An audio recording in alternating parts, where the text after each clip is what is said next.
more for our children in school. But take notes, they took prayer. When they took prayer out, they allowed their adversary to have full range to enter the schools. Now come on, somebody. So, Bishop, what do that have to do with the text? I promise you that everything that I said is right there in that 4th chapter. Because the word of God said then Jesus was led up by the Spirit into the wilderness to be tempted by the devil. The Bible said, and when he had fasted 40 days and 40 nights, afterwards he was hungry. Can I get a witness? See, what I'm trying to say, take notes, amen. Satan attacked, amen, Jesus when he was in his weak state. Can I get some help right there? Because the word of God, it says, now when the tempter came to him, he said, if you are the Son of God, command these stones to be made bread. Satan attacked, amen, the nourishment that Jesus needed, amen, to secure, amen, to that craving and that hunger he had, amen, by fasting and praying. Can I get some help in that?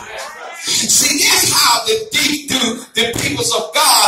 I begin to think coming down the road from 1 to 10, I believe, amen, if we really think about it, when it comes to our thoughts, our decision making, amen, from 1 to 10, I rated an 8, that Satan has a main part in every decision, amen, or every thought we take every day.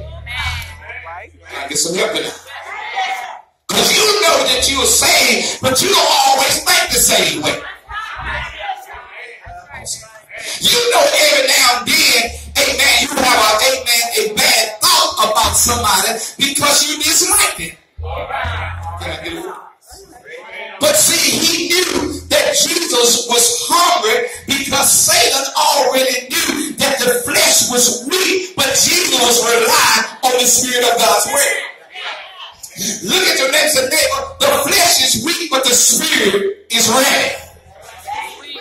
But take notes, not only did he attack, amen, what Jesus needed for nourishment of his body, amen, to get his strength back, amen, but the Bible said, he said, if you are the Son of God, commanded these stones to become bread.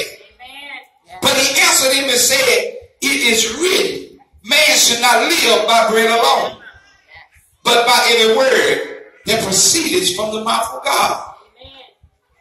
And then the enemy begins to say in verse 5, then the devil took him up into the holy city, set him on the pinnacle of the temple, and said to him, if you are the Son of God,